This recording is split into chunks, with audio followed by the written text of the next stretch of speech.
2021.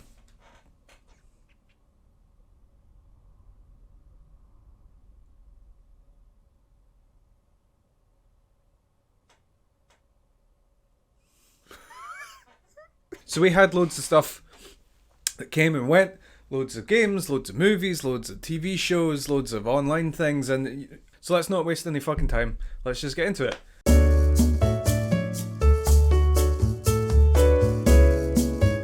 So, movies came out. There was, the cinemas were open and closed, but a lot of movies that kind of, the first half of the year, a lot of movies weren't really kind of coming out. People were kind of afraid to release their big films. James Bond seemed to be the one that was kind of hanging on, like, is it going to come out? And when it comes out, is that going to open the floodgates? How's it going to do? Black Widow was another one. And so, usually I went to the cinema quite a lot, but this time around, this year, didn't really go as much. Cineworld has been getting my monthly payments, but didn't really go as much. So what I'm going to be doing for this one is I'm just going to talk about films that I happened to see this year. You know, some of them maybe they weren't released in 2021. Maybe, you know, but I think that's fair. You know, so the first one we're going to talk about is Jaws. Yeah, I watched Jaws. I'd seen it before, but the reason I wanted to start with it was, I think it might be a perfect film. There's a couple of movies that I always consider to be like a perfect film, and when I talk about a perfect film, I usually just mean it's unfixable. There's nothing that's inherently there that's like a big glaring flaw that you think, if they shaved 20 minutes off here, or maybe, you know, expanded this character arc here. Back to the Future 1, it's the perfect script. That film just completely works for me. The music in it is iconic in a way that even if I hear just a couple of notes, it just fills me with joy. Jurassic Park is another one. It's just, nothing I'm saying here is revolutionary, but Jaws, I think particularly in the horror community, people kind of go, oh yeah, Jaws is a great film. It's a great horror film. Yeah. But if you haven't seen it recently, you know, if you maybe saw it when you were younger, or maybe you've never seen it at all. If you've never seen it at all, oh my god, get yourself a Blu-ray copy and just sit down and just keep an eye on it. Just sink into it. There's something really special about the music in that film, and I know a lot of people talk about it's the iconic like it. Obviously, that's you know, it's a well combed through piece of music that has kind of inspired so many different people, but there's surprisingly joyous music in it, and I'm not worried about this video making money, so here's like 5 seconds of it.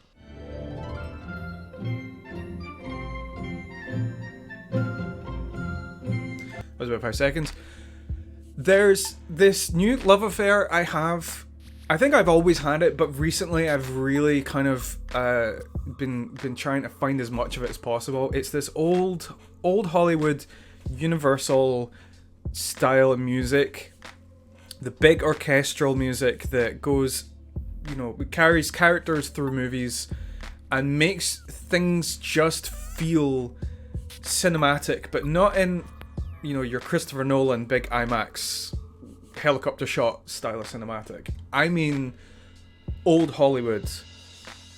It has this love affair with cinema and the art of filmmaking, and it just comes through in this kind of music. That this music just makes me feel like I just want to sit down for like 4 weeks straight, just back to back, just watching nothing but films.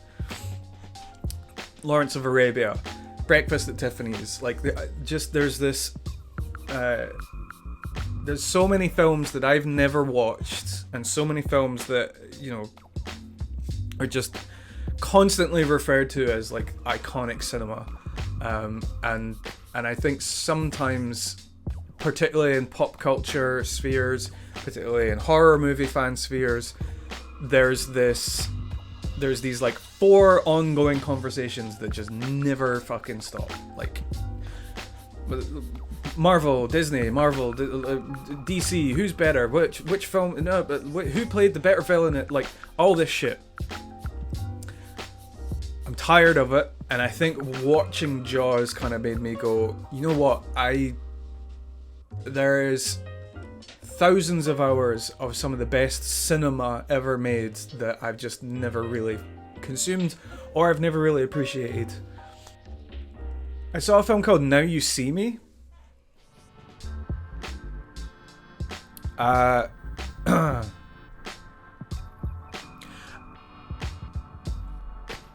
When people talk about the worst film they've ever seen, or the worst game they've ever played, a lot of the time they're talking about a 4 out of 10, or a 3 out of 10, or something that was so offensive to them that it made them so unhappy to watch that they just say, this is the worst thing I've ever seen.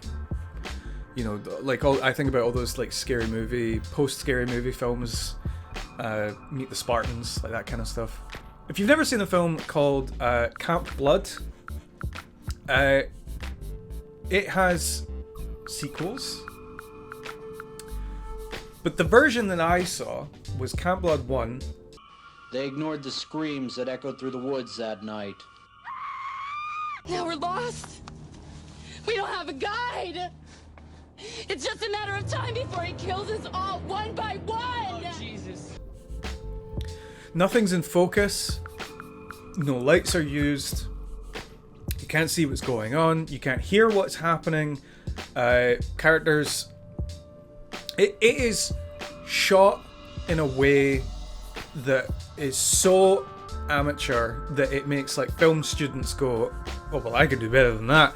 And that's what I reserve the 0 to 1 out of 10 bracket for. If you see a movie in a cinema and you can see what's going on and you can understand what's happening on like a very basic, this character is looking at this thing, and then it cuts and you understand that that's the thing that the character's looking at, it's not a 1 out of 10. This is my grading system. Everybody has their own grading system. But in my opinion, by default, 2 out of 10, 3 out of 10 is reserved for films that manage to do the basics of filmmaking, even if it is completely dog shit in every possible way. But then I saw Now You See Me, and it broke my scale because I've never legitimately hated every frame of a film, every performance, every aspect, every corner, every second of a film like this. So that was a new experience. A film so bad it made me question the way that I view bad films. And also the sequel should have been called Now You Don't. Right, let's talk about one that actually came out this fucking year. Candyman. I saw Candyman at the cinema. I was really excited to see it. I knew that Jordan Peele's name was attached to it. If you're not aware, Jordan Peele made Get Out and Us, 2 absolutely stellar films that I completely adore. But he didn't direct this one. He, I believe, screenwriter, producer. I'm not 100%. But I knew his name was attached to it. I really, really liked this film. I knew I said absolutely loved, but I really, really liked this film. I really liked the performances. I really liked the setting. It's not often that you get to see class, black experience and class portrayed at the same time in nuanced and multi-layered ways. It wasn't just a simple, you know, this is what it's like to be in this class while black. It was multiple layers on top of each other, and they're all interacting and rubbing against each other in different ways, while also talking about the experience of like the very humans' experiences of identity and self-reflection through art and how your perception of yourself can be warped or used or manipulated by other people from different spheres, and the ways in which those fight against each other. And I thought it was really, really interesting story. I thought it was a really interesting. It was told really well. I can see why horror fans might have went into it expecting more of a horror film than it being more. It's part of this kind of class of modern horror films that are being made, like Midsommar and Invisible Man, Us, Get Out, Candyman. It's one of those kinds of films. And by the way, every single film that I listed there, I absolutely adore. But yeah, it's horror films about things, about experiences, about perspectives. It's not just horror as a vehicle to tell a very two-dimensional story or to excite, you know, your, like The Conjuring or Insidious. These films aren't really about things. They might, you know, have a very tenuous kind of story about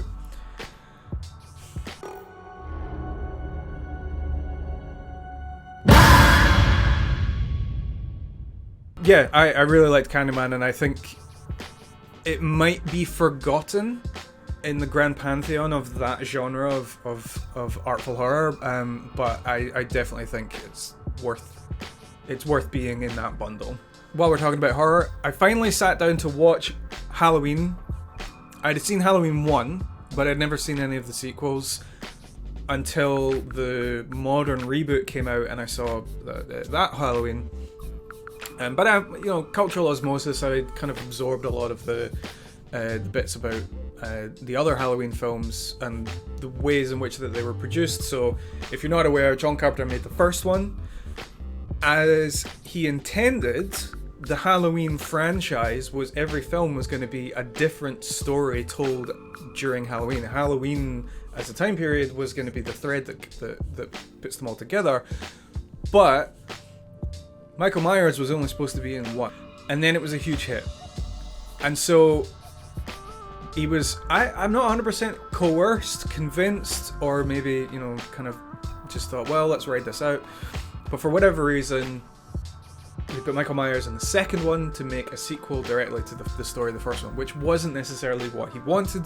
And Halloween 1 happened, then they released Halloween 2, and then Halloween 3 came around, and John Carpenter was like, right, fuck it, we're going back to the original idea. Different story. So Halloween 3 ain't got fucking Michael Myers in it at all, whatsoever. And it's known as a bit of a black sheep because it didn't do well for obvious reasons. People loved this character, people loved these films, and they went to the cinema to go see the third installment. Didn't get what they wanted. Halloween 4 comes around, the return of Michael Myers. They changed it, they went back to the formula. I really genuinely wish that Michael Myers didn't pick up as much as it did. Because I'm happy that it made money, and I'm happy that John Carpenter got to make so many films that I love. And this was just another one in the series. But when I was watching through them with a kind of a modern lens, the first one is really, really, really good. As a slasher film, I'm not a huge fan of the usual slasher films. I have absolutely no intention of seeing any of the new Scream stuff. I don't really give a shit about Friday the 13th. Nightmare on Elm Street's a fun idea, but I find it to just be a bit kind of... The concept of a group of teenagers, one by one, getting picked off by a big bad guy who just kind of wanders around the movie doing things, doesn't really do it for me. It's not my type of horror. It's not my interest in storytelling. But Halloween 1 is, I think, the best of the bunch. I love the music. I love the pacing. The way that the way that they use the camera to give you a sense of either being followed or following at all times. It kind of flicks between them. I think it really nicely ties together Michael Myers and Jamie Lee Curtis's character, and then you just kind of occasionally go back to Donald Pleasance running around manically. But it's what I loved about the first one, I didn't really feel in the second one. The second one was it was all set in this one hospital, and it was just inconsequential murdering. So there was something there in the first one. that was worth chewing on. The second one, it's unchewable. There's nothing. It's just very limp. It's like biting into like candy floss. It just dissipates. But then I watched the third one, and I found myself completely removing it from the other Halloween films and just watching it as its own. I was like, this is actually really fun. It's a Goosebumps book. It's an anthology piece. When I watch this movie, I can see, stretching backwards and forwards, all of these other ideas that John Carpenter had or could have had, or, you know, handing over the Halloween name to a different director every time and they tell their own story, and it becomes this big hamper where people can kind of go, oh, I really like the fourth one. Oh, I really like number 6. Oh, what would you do? How could you make a reference to number 2 in this one? And it just, I know we're in this world of expanded universes,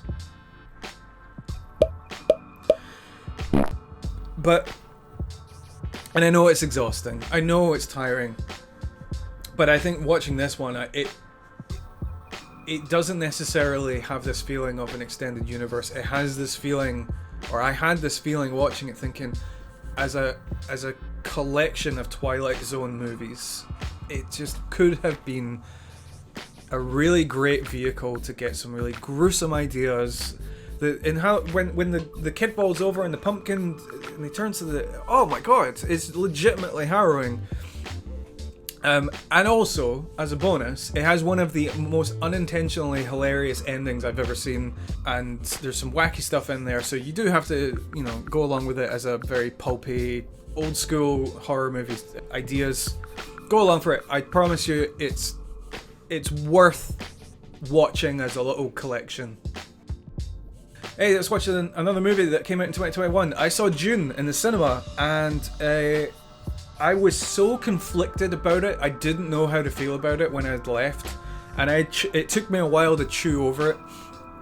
One of my friends put it, I think, perfectly, which is, it is an unfilmable story, and yet they managed to do it. It shouldn't be able to be a movie. It's so humongous in scale, and I as a piece of filmmaking, I just was completely absorbed by all of the art direction. I think it is absolutely primo 10 out of 10 art direction. If anybody's learning about art direction and learning about implying culture and history and ceremony and rituals that stretch back thousands of years and are influenced by all these other cultures and how they met and how these things influence that and This is the best of that. This is incredible. The costume design, the music is fucking like it gets into your skin and just fills you, just vibrates you. It's genuinely incredible filmmaking.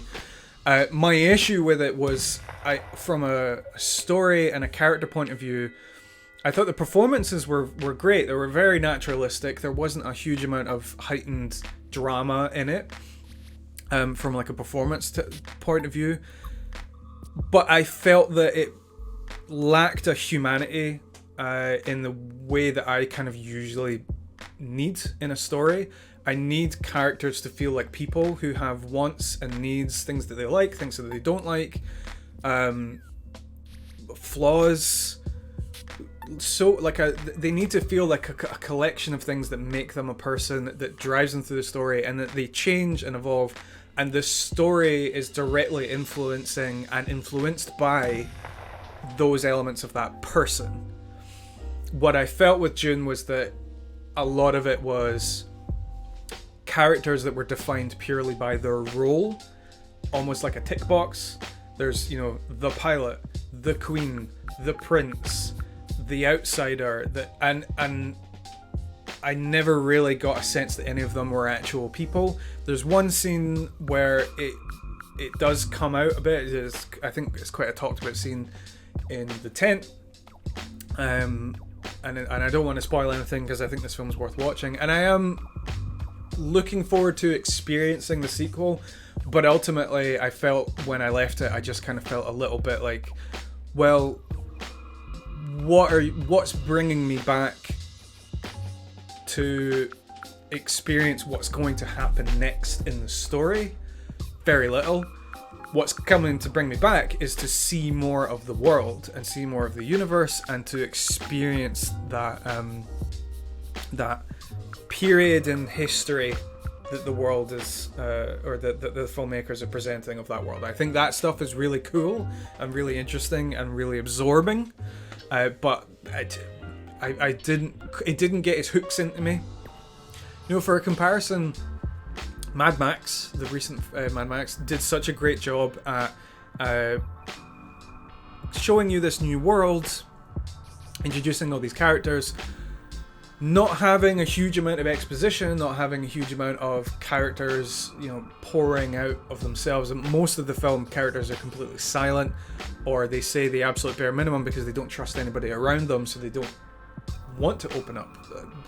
The whole point of Mad Max's character arc is him going through trauma earlier in his life and completely closing himself off to any sense of hope, to any sense of living. He's purely just surviving. There's absolutely nothing in him that has any kind of need or desire or want to do anything except for just slowly fizzle away like the sand that he's surrounded by. But over time, and as things go on, he changes as a person. He opens up. The big thing is that he actually finally tells Furiosa what his name is, and that he actually is convinced by Furiosa that what their goal is worth doing, is worth chasing, and that there is value in having hope. There's value in believing that there's something worth living for. And even though he's never truly convinced of his own redemption, I don't think he really has a really need for redemption. He goes along with it because he believes that it's important. But I'd let that. Max. My name is Max.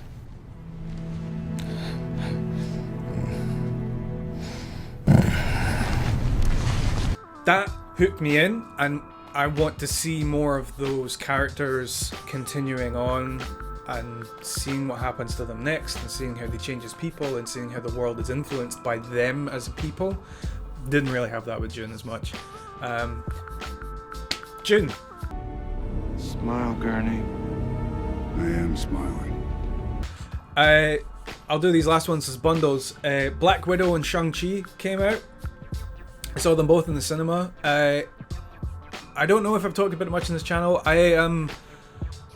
I have seen pretty much every comic book movie that exists on this planet fucking Earth. All the major ones anyway, all the Marvels, all the DCs. And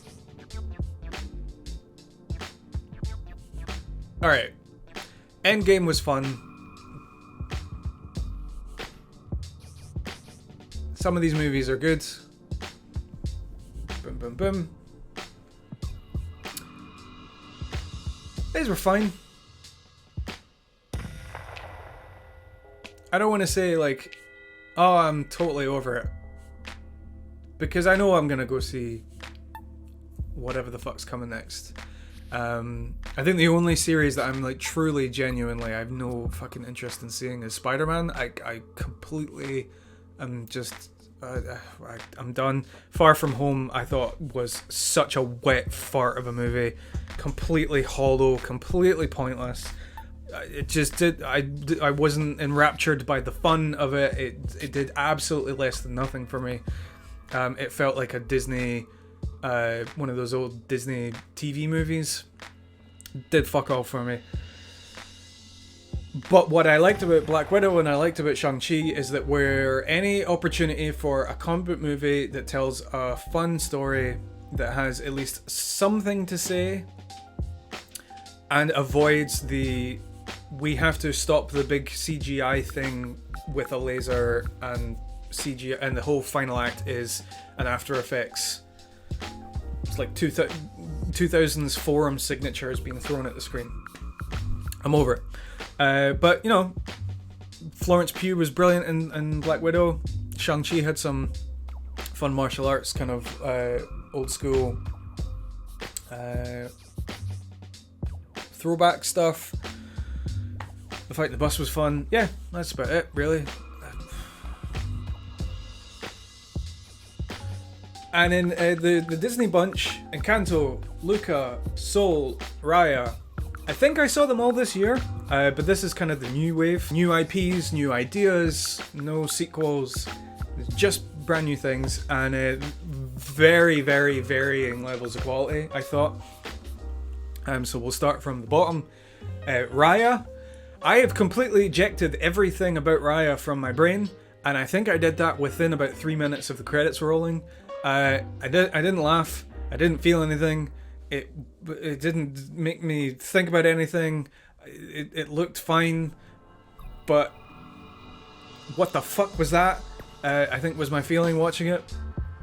Next is Luca, which is a gorgeous film. I don't think it's a bad film. It tells a cute story. It's all set in one place rather than being a grand adventure, which was nice. I really appreciate when you're able to tell a really engaging story that doesn't have to involve your typical hero's journey. It's a lot more self-contained, and it is still the hero's journey contained within that story, but it feels a lot more compressed, and it tightens everything up. There's less scenes of people riding creatures going woo, like you know.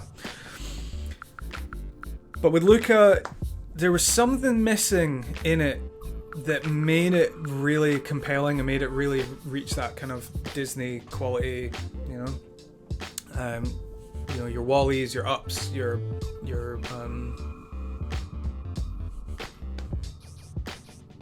others. Yeah, it was fine. It was really nice, and I liked the setting. But I think I just got a bit tired with the characters. I got a bit tired with the repetition. I cried my fucking eyes out because of this guy. Best character in the whole film. I love him. He's my favorite, and you can't take that from me. Similar to Luca, Encanto, one setting, all in the house / town. I really, really liked Encanto. I think I'm enjoying it. Like, I keep hearing the music. My partner keeps listening to the songs. And the more I think about it and the more I hear it, the more I'm actually kind of connecting with it. I think the story didn't fully get its hooks into me, but it was similar to Frozen and Frozen 2, where I'm like, this is a really good story for young people to see. These characters are telling like interesting things that aren't just super two-dimensional. You know, they're not super complex, but they're talking about things that people carry with them. That everybody I know, you know, adults carry a lot of these things, and they masticize and they turn into calluses. And you know, it's important that people hear these things at a young age, and they say, you know, it's okay to experience this. Other people experience this too. So it was nice as a vehicle for that. The music was great. I'm really getting a bit tired of Lin-Manuel Miranda, and I noticed within the first 30 seconds of the first song, oh no, it's another Lin-Manuel Miranda film. And his name was one of the first that came up at the end of the credits, so obviously that's a selling point. I'm starting to feel a little bit worried that he's going to become the James Corden of film music. Not to say that the music in this was bad, I liked the music, but it became a vehicle for music videos. The songs stayed around for a minute longer than they should have.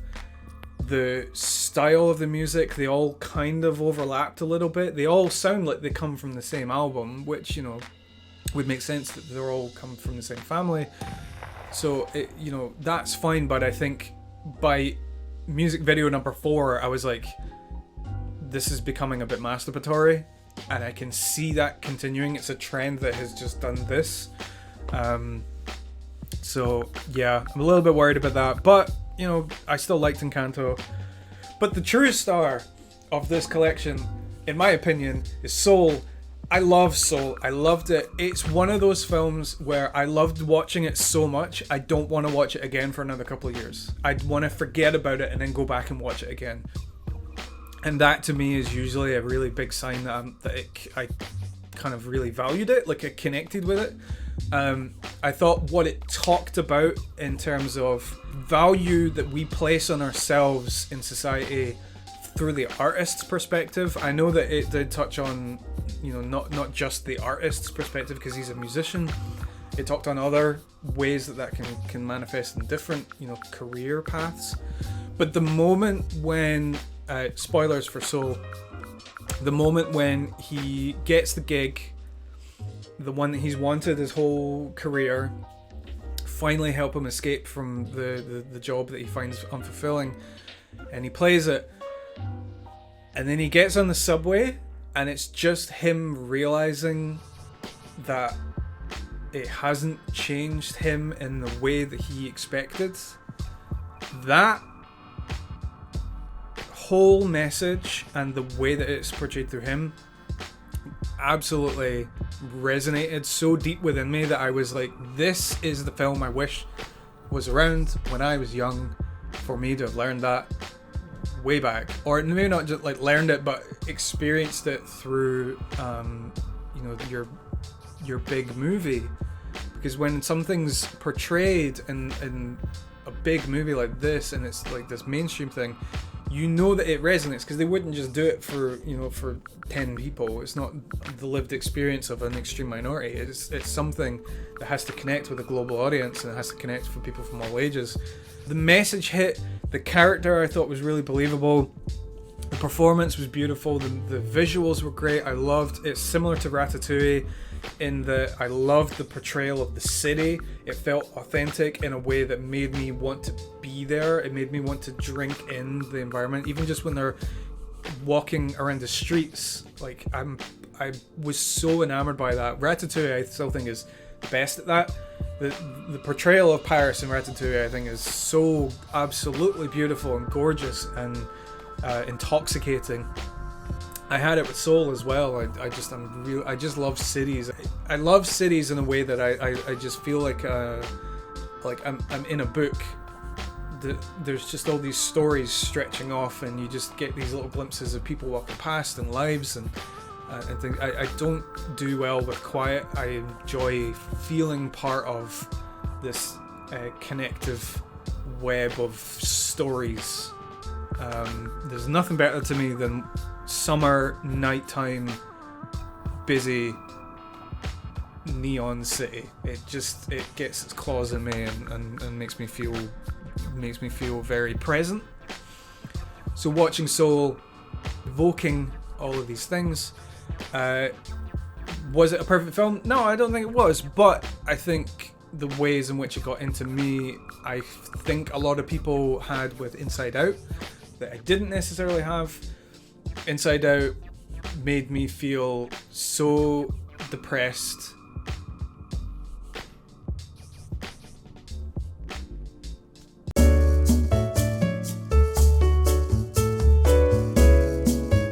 So outside of movies, we also had TV and short form media, you know, where there's a lot of time inside the house. A lot of people have taken this opportunity to binge watch things. I'm not a binge watcher. I find it really difficult to watch 2 episodes of something back to back. I don't know why. But I did watch a lot of like short form things, and I did get into some new TV shows and some old ones. So here's the ones that I thought were notable. Hip Hop Evolution. This was the thing that made me get Netflix. I wasn't interested in getting Netflix, and then I watched an episode of this when I was at home for Christmas one year. Absolutely fantastic show, so well edited, so engrossing. If you know nothing about hip hop, or if you think you know everything about hip hop, you'll get something out of it. Shrek the Musical. Here's a little song. We stand and stare, we speak of love, we feel the stars ascending. This is one of my favorite songs of the year. I fucking love this song. Shrek the Musical might be better than Shrek in a lot of ways. The Fiona from Shrek the Musical is so much better than the Fiona from Shrek. It's funny. It's the music's really fun. I actually saw it live after I saw the filmed version of the live show. And yeah, I don't know. It just that film stuck around this year. I came back to it.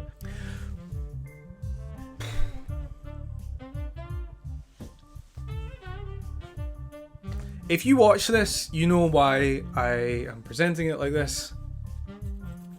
If you didn't watch it, this is some of the best comedy I've ever seen.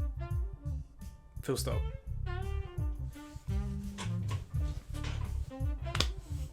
As a lot of people know, and as you can see in the background, I'm a wrestling fan. This year was obviously an incredibly difficult year in a lot of ways for a lot of companies. So I kind of shrunk. So if you compare 2019 to now, I was watching all kinds of British wrestling, Japanese wrestling, American independent and mainstream wrestling. I was watching all sorts of stuff, and then a thing happened called Speaking Out, which is one of the most important movements ever in wrestling, as far as I can tell, in terms of the effects of it over time. And as a result, I watch zero British wrestling now, because of the horrific ways in which British wrestlers and the British wrestling promotions reacted to what was an important movement, and it was supposed to be a great opportunity for change, positive change for women and minorities and all sorts of people who have a vested interest in the safety and well-being of performers and audiences. And almost every wrestling company completely failed at meeting the expectations that you know, I think normal people had expected of them. And as a result of that, I had this, and I'm not the only one who did this, but I had this big kind of knock where I was just like, I don't want to engage with wrestling anymore, or I don't want to engage with it in the same way. So I very much reverted. I was watching old WCW from the 90s. I started watching more documentaries about like the Four Pillars and the history of Japanese wrestling. I very much kind of pulled myself away from the modern wrestling scene, and didn't want to watch anything. I watched some Joshi, which is Japanese women's wrestling, in Stardom and in TGPW, but even then I didn't really have that same drive to watch. I never found myself wanting to watch wrestling as much. That was definitely a lot more through 2020. Through 2021, I slowly started to kind of get some more stuff back. I still haven't engaged with the British wrestling scene. I have no interest in going to live shows or anything like that. One show that I have been watching a lot more of is AEW's stuff. They still have a lot of people in there that I just have no interest in watching, either because I think that they're bad people or that they're bad representations for wrestling, or I'm just not interested in them. So, you know, there's a lot of right-wingers and people with like abuse histories or allegations against them, and I'm just not interested in engaging with any of that. So I skip all that shit. I don't buy the merch. I don't engage with wrestling in the same way that I used to. But there is a reflection of the American independent scene through their shows AEW Dark and AEW Dark Elevation that I've been watching a lot of, and it's very accessible because it's on YouTube and the matches are very short, and it's just very easy to consume. So I find it's a nice way of me kind of engaging with the art and the media that I have loved for over a decade, and I've poured so much of myself into, without necessarily, you know, fully losing myself in companies that I think are horrendously exploitative, you know, your WWEs and all them. So Layla Hirsch and Daniel Garcia and Lee Moriarty, Eddie Kingston, Bear Country, Butcher and the Blade. Some of my favourite wrestlers are all represented. AEW Dark and AEW Dark Elevation. 2020, I started watching Great British Bake Off for the first time. I don't really watch terrestrial TV. The fact that I call it terrestrial TV probably tells you how little TV I actually watch. But I for whatever reason started watching Bake Off, and you know, I watched it again this year. But what shot off from that is the great Pottery Throwdown. I think that's the name of the show. This is the one. I mean, I can't say this is the best show on TV because I watched such a minute fraction of what is, the full TV experience. But I absolutely love this show. It is so nice and so lovely, and the art, like the amateur artists on it, are so like passionate, and I just love watching them make. Doesn't matter how good it is, doesn't matter how bad it is. I love the way that the show is judged. I love the way that. Even like Bake Off is seen as like for Americans, it's seen as like an antidote to American TV where everything is about conflict. Even reality show like competition-y stuff is seen about conflict. The editing and the pacing and the way that the shows are written, it's about oh my god, what's gonna happen? And it's about tension and it's about all that. Whereas Bake Off is more like a nice kind of breath of fresh air for Americans.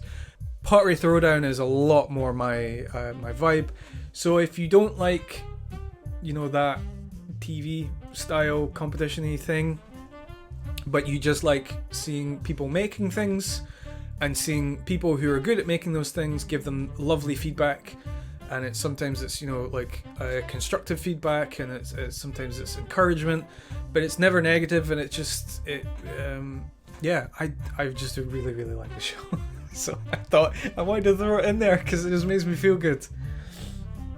On the opposite side of the spectrum is The Walking Dead. I went back to it. I watched it all up to about season 7, I think it was 7, 5, 6, somewhere around there.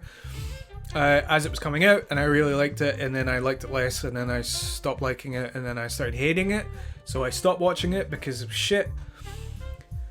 Had a lot of time, and I thought, let's give it a go. Let's see if I can plow through these last couple of seasons. And I lasted, I think, a season and a half. And then I went through that cycle again, and now I fucking hate it again. So I'm not watching that show. Fuck that show.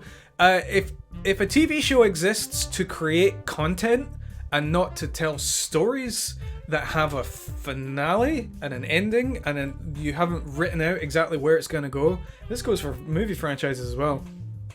But with TV shows, if you just start it and you kind of hope that it's going to get picked up for more seasons, and then you just kind of keep adding, like Gromit throwing the train tracks down, I'm not fucking interested. I need a complete story. I need some assurance that there's going to be payoffs, that arcs are going to complete, that acts are going to be written in structured ways, that there's going to be some sense of the time that I've invested in these people and in this scenario is going to pay off. And this shit doesn't fucking fly. You could tell me that the end of season 11 of The Walking Dead is a great payoff, but how many hours are invested in that when you could watch fucking Jaws 100,000 fucking times? I'm not interested. Fuck these shows. Fuck these shows. I fucking... Right, let's bash through some online stuff, because not everything, is made by big studios, and some of the best stuff out there is made by very, very small people who are just keen and good at what they do. I don't watch a lot of streaming stuff. I don't watch a lot of Twitch. I don't engage in esports. I don't engage in content creators on Twitch. I don't really watch them live at all. Except for one, kind of. Jerma985, if you've never watched Jerma, he streams on Twitch and his stuff gets put up on YouTube. He used to be a YouTuber, but then he became a streamer. He might be the funniest person on the internet. In terms of people who do that kind of job, he is unbelievably quick. His improv is amazing. He's so brilliant at understanding what's funny about a scenario and completely selling it. He's such a great... He calls himself an E-clown, but just as a performer, top to bottom, he's just so fucking good at what he does that it makes me fucking angry sometimes. Like, I'll watch him do a bit, and I'm just thinking, you're on your own. You're in a room on your own with a microphone, and there's people watching you, but you're carrying an entire back and forth improv scene on your own, flawlessly. And it's funny as fuck. And I don't know how the fuck he does it. But this year he did this thing called Dollhouse. He's also done some other big stream event kind of stuff where it's not just him playing a game, it's him doing something. He did a circus, he did an archaeology stream, but he did this thing called Dollhouse. It's all on YouTube. You can go and watch it. I still think it's funny even not watching it live, but watching it live, I specifically went out of my way to watch this live. I never do this, but I went out of my way to watch this live, and I was rewarded so heavily by watching this unfold. The whole concept was, it was like The Sims live with a real person. And everybody who's watching on the stream votes on choices and scenarios, and he had to do what they voted for. So if it comes up and it says, here's your choices, you've got eat a sandwich, go to the toilet, shower, make a phone call to a friend, those buttons are put on the screen and people get to click on them. After a certain amount of time, it tallies up, and whichever one was the highest one, that's the one that's voted for, and he then has to go do that. Meanwhile, he's also got the Sims style moodlets at the bottom corner that go up and down over time, you know, social bladder, all these things. As an arena for improv comedy, that is, I mean, you've got prompts, you've got your setting, you've got a very clearly defined character, and you just get to have a group of people improvising as characters while prompts are being hand-delivered to them for maximum comedy, and them playing off of that and accentuating the comedy and using it to make punchlines and to expand bits. It was, I think, the most like transformative piece of media I saw all year. Like all the films that I watched, all the shows that I watched, everything I engaged with, I think this is the best thing that I saw in 2021. I think it was. It was the thing that I liked the most, and I can't wait to see him do more. Yeah. Dollhouse. Go watch it on YouTube if you haven't. Go watch it. All right, I'm coming at you. No! I don't want to fight him. He's huge. He's a huge guy. He's a huge fire. Steve, keep away from. Oh, fuck! Yeah! Oh, shit! No!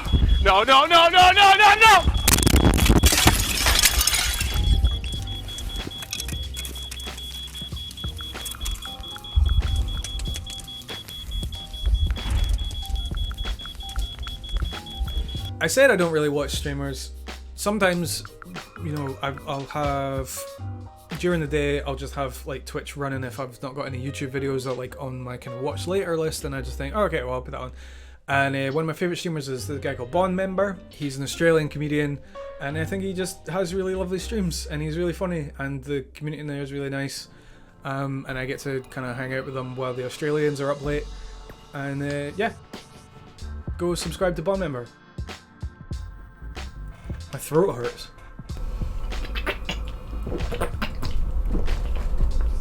So while I think Jerma is the funniest person on Twitch, who I also think is the funniest person on YouTube is Sarah Schauer. Her YouTube channel is amazing. If you're not subscribed to it, it's fucking hilarious.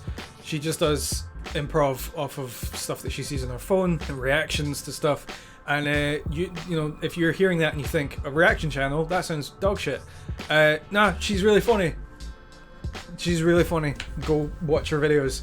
Anything that she does with Brittany Broski is fucking hilarious by default. Yeah, that's it. Another YouTuber that I like who's also a streamer, but I watch his stuff on YouTube, WayneRadioTV, has this series where it's called Half-Life VR, but the AI is self-aware, I think is the full title. That's your passport? My passport?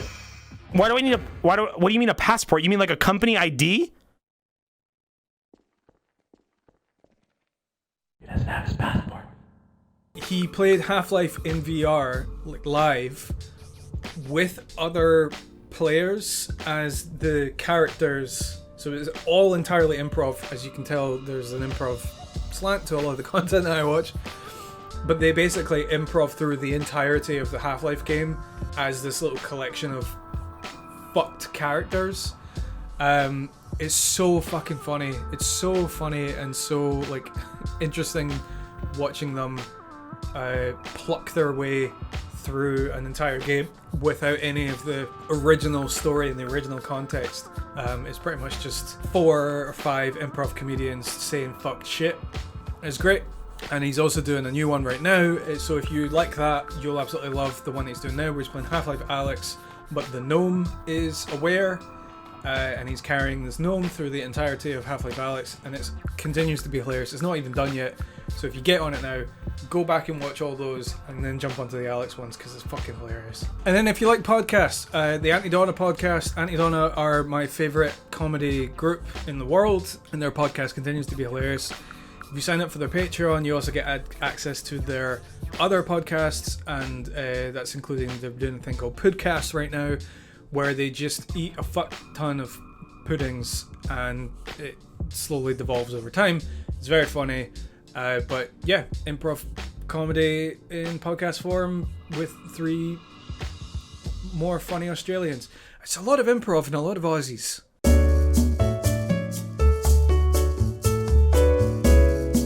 Here's some new music that I've been enjoying in the past year. If you're looking for some new music, boom, Jakey, been a fan for years, but has had a lot of new stuff come out. And there's next month there's a full EP coming out that I'm really looking forward to. Some of my favorite music has come from Jakey. If you took my place, would you change my ways? Boom, Caroline Rose. I found Caroline Rose just like 2 months ago, and I absolutely love all of it. Like, all of it. You know when you find a new artist and you just think every one of these songs is an absolute banger, and you find yourself liking every one of them to the point when it's filling up your playlists? Caroline Rose. I want this feeling to ever go away. Billy Woods. Here's a listen. While on supremacy, the worthiest of opponents exchanged jerseys and shook hands. Yeah, go listen to Billy Woods.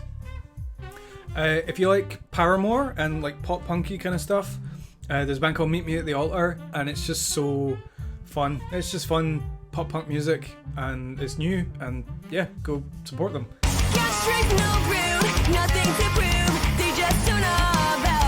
Alex Melton is a guy he's on YouTube, and he makes different versions of existing songs. He does covers, but he always changes them. So sometimes he does like halftime drums, sometimes he turns it pop punk. You know, it's like, what if Blink-182 sang Tainted Love, something like that. But he also does this series, he turns songs into modern country songs. And if you don't like modern country, that's fine. I also don't like a lot of modern country, but I prefer more kind of like grassroots, more bluegrass, folk, American folk. Like, that's kind of the more twinge that I like. The more kind of pop country starts to pull away from me. Alex Melton covering songs by Slipknot in that style does something to me. I love it. I'll chime in with a habit you people ever heard of. Closing the goddamn door, no. It costs nothing to go check it out, so this is all on YouTube. Alex Melton, go check out his channel. It's good. It's just good shit. I just love it. I'd recommend it. Go have a poke. Reservation for 2 days. And what was the name, please? Mr. Tobias Reaper. We have a nice room for you, Mr. Reaper. Could you please stand here? Okay. Valheim. I played Valheim this year. I don't often play multiplayer, but I managed to play this game with a bunch of my friends, and it was really lovely. I loved the music and I loved the play. It was really nice to just spend some time chopping down some trees and making some really surprisingly complex building mechanics, but to make very simple things. But no, it was really lovely. I would have liked to have seen the game kind of progress more. I would have liked to have seen them adapt it more and evolve it. But it was lovely. It was a lovely time to be had for a while. So if you and a couple of friends haven't played it and you're kind of looking for something to hang out in, it's a great mechanism for hanging out. I played a game called The Corridor by a guy called Thomas McKinnon, who was at the same university that I studied at, and he released this really great wee game. It's like an hour long, maybe a little bit more. But yeah, go check it out. It's like less than £2. It's like £1.50. Yeah, it's great. I think the game is a lot bigger than the sum of its parts. It's short, it's snappy, but it touches on things that you might have experienced in other games of a similar kind of ilk. But I think it does it in a way that is so like auteuristic. It's so clearly Thomas's vision, his voice, the things that he thinks about, the things he mulls over. I could really empathize with this sense of that constant self-analysis, that constant self-reflection and analysis of the things that they make and the relationship between yourself and the things that you make. Yeah, it's great. And go support an independent maker of good things. The Artful Escape is great. So you're standing in the shadows of Johnson Vendetti, huh? It ain't so bad. It's just that I guess folks think they know who I am, where I should be going. Have you considered becoming someone else entirely? Someone else entirely.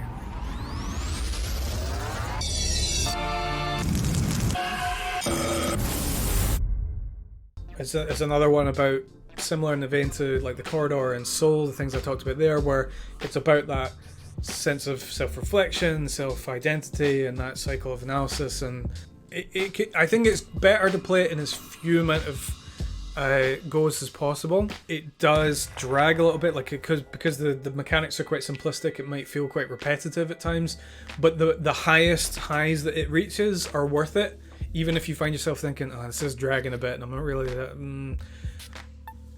It can be worth it to stick in, because some of the higher points of it I think are really, really, really great. I've decided to create the most elaborate stage persona the world has ever seen. Okay. Will you be down for dinner? We're having enchiladas. Dodgeball Academia. This is one where I would have fucking avoided this like the plague.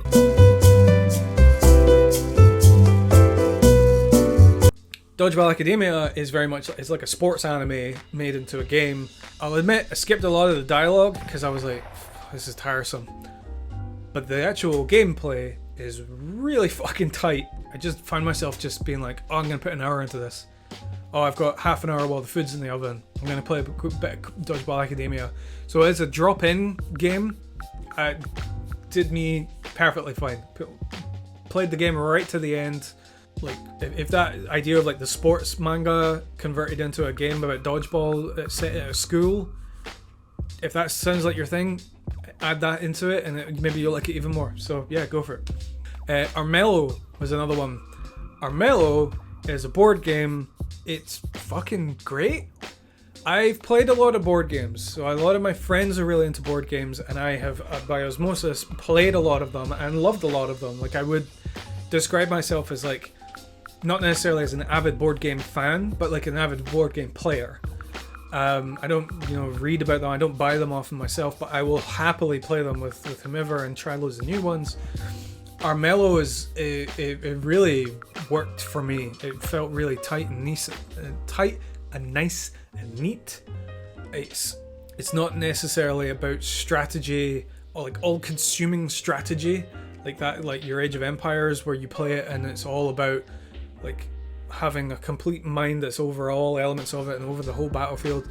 It's a bit more straightforward, so maybe for the more like advanced board game strategy player fans, they might not like it, but I think you can't help but really respect how streamlined it is, how completely sleek it is. Yeah, and I just found myself just replaying it as all the different character classes, and I was just like, yeah, I want another go. I win or fail, if I beat my the AI or if I fail, I just find myself being like, fuck it, hop in, let's do another one, let's go another round. So yeah, big fan of that, big fan. Another one which I think might have been in 2021, but I think it bled over into 2021. Monster Train. I played so many fucking hours of Monster Train. Holy shit, I played so many hours of Monster Train. It's a card game, roguelite, I don't usually play these genres of games, so I'm probably kind of getting these wrong or whatever. But it's very simple. You have a deck of cards that all are different monsters, and you play them on the left side of the screen. The right side of the screen is the enemy ones, and it's just about getting to the end of the train tracks. And that's it. But it is so fucking addictive. Holy shit. I could easily forget to eat. Like, I'd just be like, oh fuck, it's 4 p.m. I didn't have lunch. Which is ironic because it's currently 5 to 4 and I didn't have lunch. Fucking fantastic. The game is so fucking, like, I mean, when you're talking about addictive games, you know, usually you're talking about something that is, you know, good. Because you don't get addicted to shit games. But now Monster Train is so polished. I know a lot of people called it, it's very similar to Slay the Spire, which I didn't play. Like, I think they're very, very similar. So if you like Slay the Spire, I would highly recommend this one. The art, the sound, the visual feedback, the gameplay loop. I would go as far to describe it as like this, like, perfect storm. Like the Matrix, it just plugged itself into the back of my brain and I was just like, oh, there we go. I've taken all the blue pills. What the fuck does that mean? I played Control. Right. So Control is made by a company called Remedy Entertainment. And Remedy made Alan Wake, Quantum Break, and Control. I fucking hate Alan Wake. I hated it. I genuinely really fucking hated it. And there was all these moments where they tried to sprinkle comedy into it, and all the comedy was so, like, self-referential, like, meta humor. No, that's Emerson. We're actually making some progress with him, I'm happy to say. He works on video games. It's trash, of course, but it does involve some small creative effort. Like, and they had this annoying fucking Barry sidekick, and all the characters were swooning over Alan Wake. The fact that his name is fucking Alan Wake in and of itself is embarrassing. But I just thought the whole game was just aggressively trash. But the gameplay was tight. Alright? That's what people remember about it. So people are like, oh yeah, we want more of that. Alright, okay. And then they released Quantum Break. And I don't remember a whole lot of people actually talking about Quantum Break. I don't know how many people actually really played it. I'm sure, like, Microsoft were really behind it because they made a TV show, so all the episodes were sprinkled into the game. So they had all this, James Marsden was in it. There was always this, like, you know, money invested into this game. The technology behind it was amazing. Like the art, the technical art side of it was really impressive. The gameplay was fine. It was good. It was solid.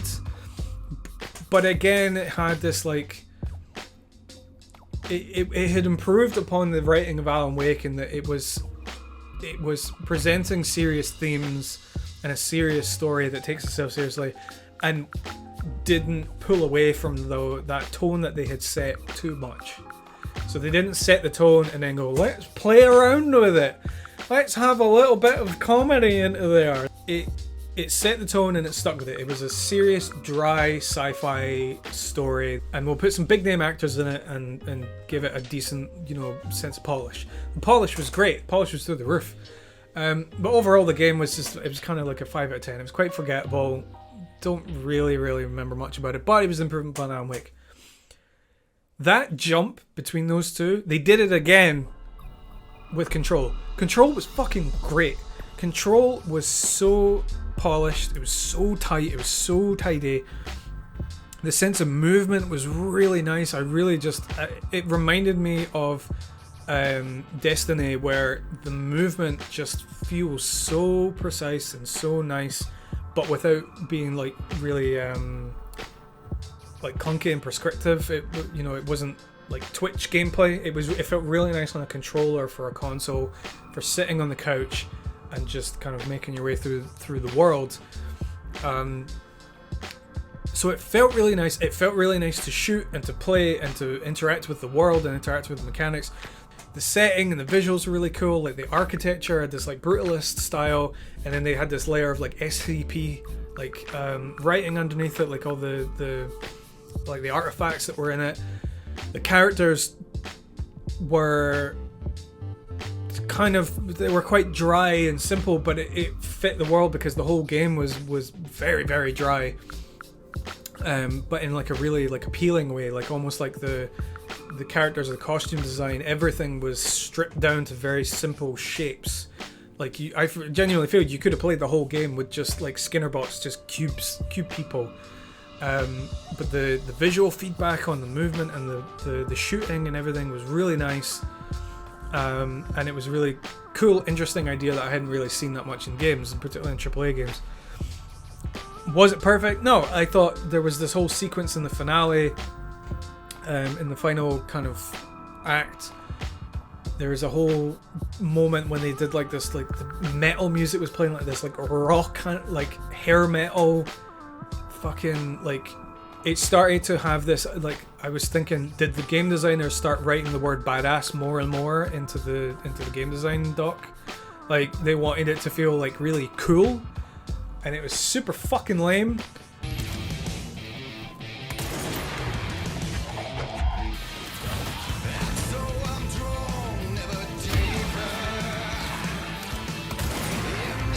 And I was like, this is what fucking lame metalheads think is cool. It's so fucking out of place. And then the actual finale of the story kind of fell a bit flat for me. Like, I would be difficult to convince me that the story was the story was anything other than, oh fuck, we've run out of time. But like, but the time I spent in the game and the time I spent playing it, I just I couldn't not recommend it to people. So if you can get a shot of it, if you can play it on decent tech with like really nice smooth frame rate and everything, yeah, you'll find something in there to like, I think. What was my game of the year?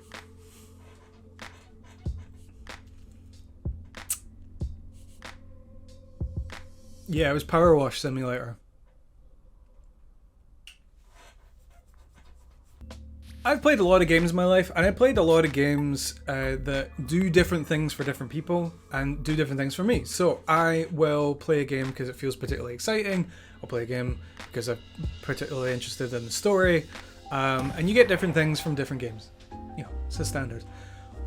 One constant through a lot of the games that I've played in my life is I really get a lot out of there's three things that these are my three branches of the Dave.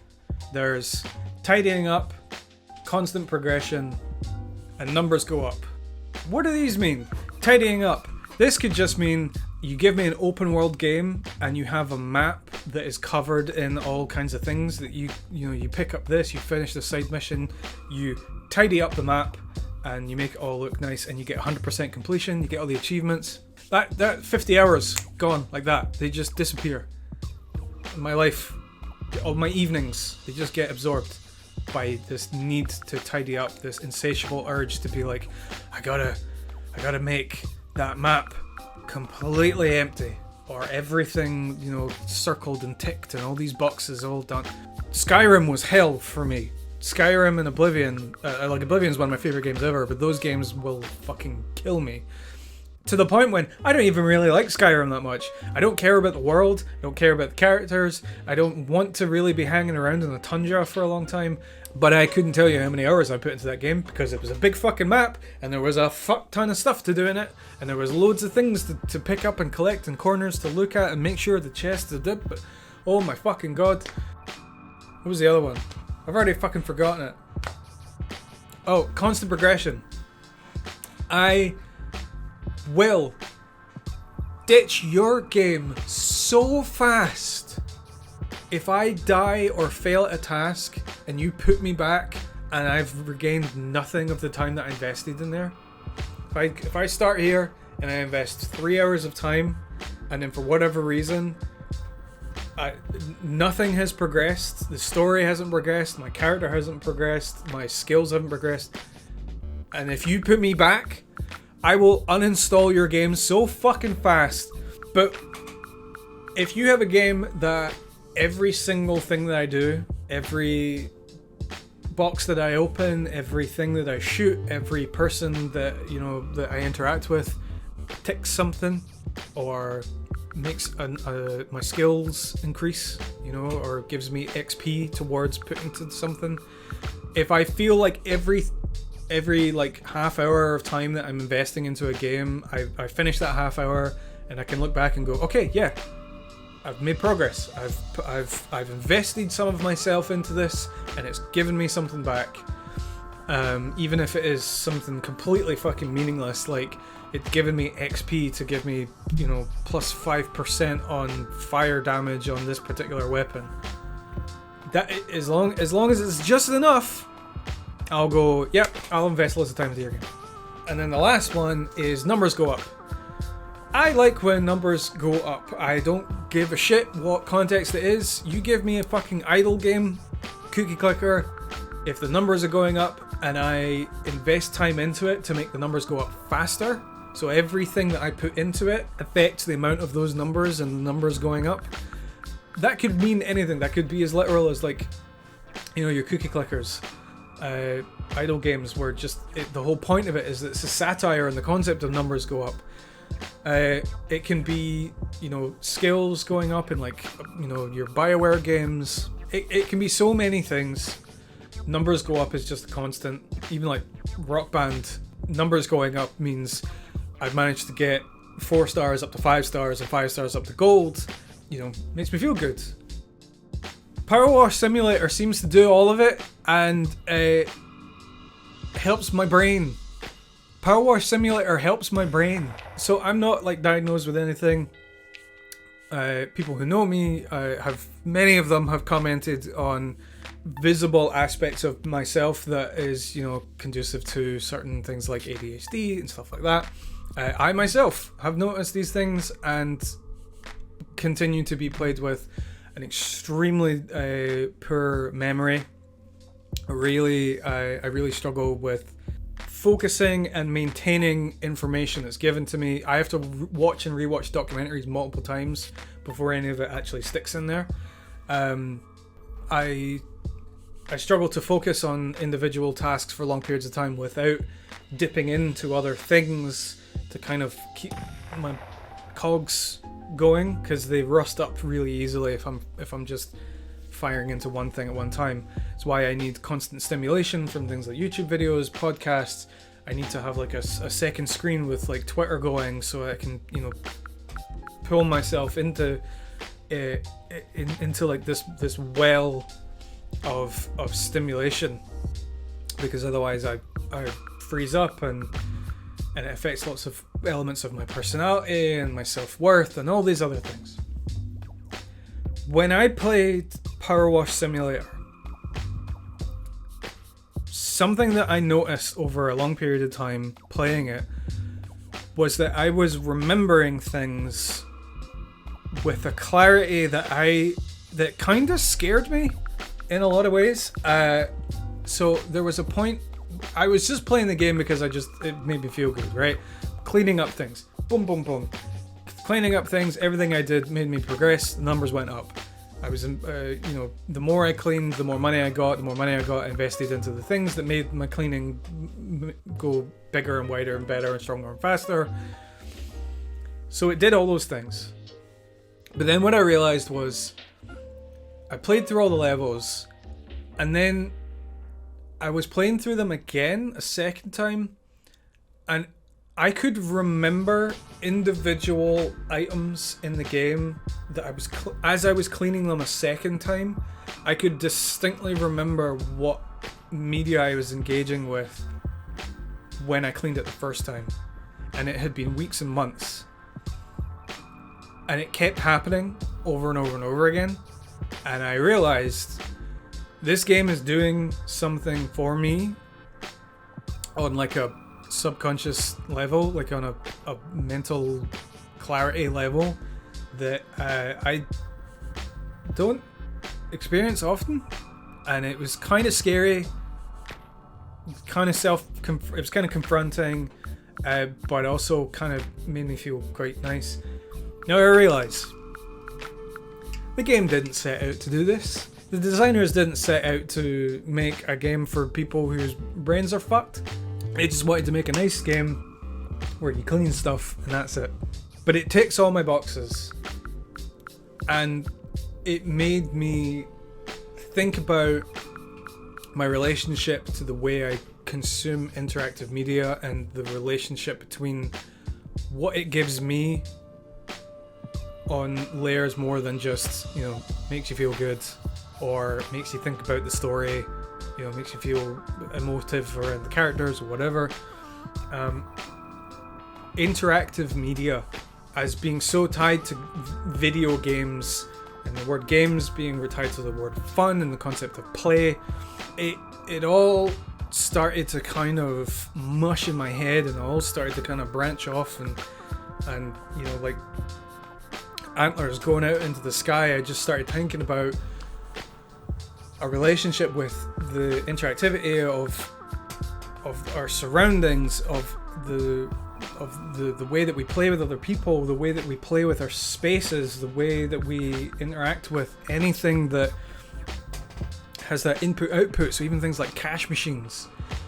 I started just thinking about my relationship with the time that I spend interacting with these simple input-output mechanics, and how that changes my brain, and how that changes my sense of self, and how living not entirely as like a neurotypical person, it gave me a lot to chew on. And you know, like I'm as you can tell from this channel, I'm really interested in spaces. I'm really interested in you know, telling stories with spaces, and you know, like things like theme parks. And I think I just really want to explore that more, and I really want to explore things like accessibility, design, space, and interactivity as this kind of sphere of interests that I've always kind of been on the edges of, but I've never really kind of tied them together.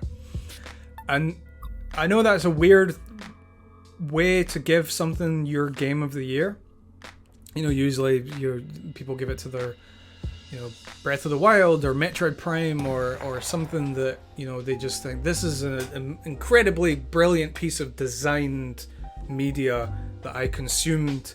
And I guess if that's not a good enough reason for game of the year, for my personal game of the year, then you know, why the fuck would I give it to, you know, Destiny 2? Because I put a fuckload of hours into Destiny 2. But what was it for? And what does it mean? And how does it make you feel?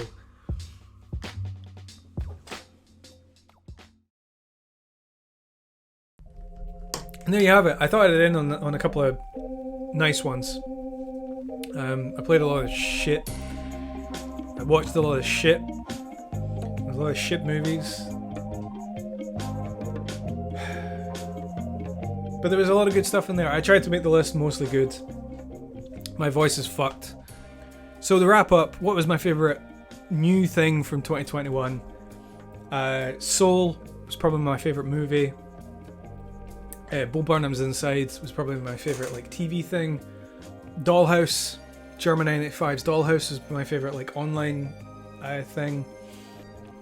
And yeah, my game of the year was PowerWash Simulator.